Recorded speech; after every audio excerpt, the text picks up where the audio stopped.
Today we're going to be teaching you about albinism. Wow, that sounds really interesting.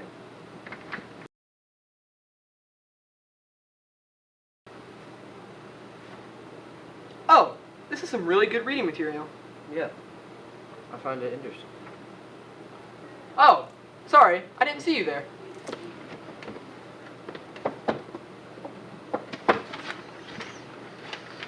You've probably been to the zoo and seen an albino animal, such as an alligator, but every organism can be affected. Albinism is a disorder that disrupts the production of melanin in body, causing not only skin, hair, and eyes to lose color, but also could cause severe vision problems.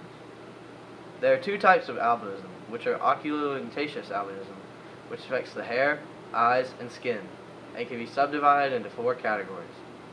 Ocular albinism, on the other hand, only affects the eyes and is often referred to as Nettleship Falls syndrome. Albinism has classically been described as the complete absence of melanin pigment in the skin, hair, and eyes throughout the life of the affected individual.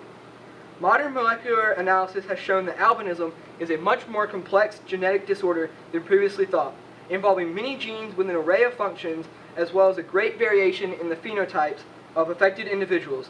There are currently 15 genes that have been associated with albinism, and within some of these genes are also associated with normal variation in eye, hair, and skin coloration.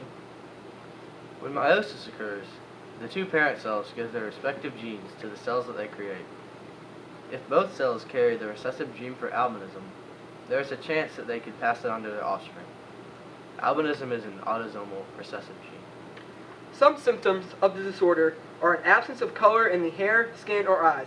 This means they could have lighter colors in their skin, or they may just have patches of skin that have an absence of color while the rest looks normal. The person may also be suffering from vision problems such as rapid involuntary movement of the eyes, nystagmus, extreme nearsightedness or farsightedness, and sensitivity to light, photophobia. Albinism does not affect lifespan. However, it limits the person's activities because they can't tolerate the sun. Treatments include wearing low vision aid or tinted glasses to help protect your eyes. Nitazeone has recently been found to restore some pigmentation in eyes and hair, which may soon help cure ocular albinism, or at least weaken the effects. So Tyler, I have a question for you about the social aspects of albinism. How would someone with albinism deal with their physical appearance in public? Well, Brian, that's a great question. Not only do people have a problem with their skin, they have to deal with their severe vision problems. With a sense of being different, they become isolated and gain a sense of denial, which can lead to them trying to fit in. That only stretches them out even more. So, Brian, I have an ethical question for you. How are people with albinism treated in Africa? Well, in East Africa specifically, some people believe that the bones of albino people can cure illness and disease and bring a lot of money to the market. Families in desperate times would even kill a member of their own family if they were albino just to make money. So I have a medical question for you about albinism. What are some future medicines or techniques that can be used to help fix or eliminate albinism?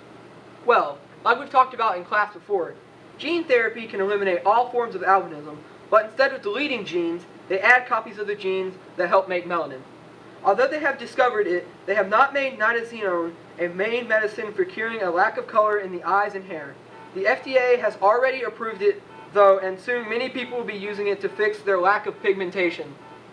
So a question to think about is, how do you think everyday people living in albinism adapt to their environment and go about their everyday life? Thanks for watching our video. We hope you enjoyed.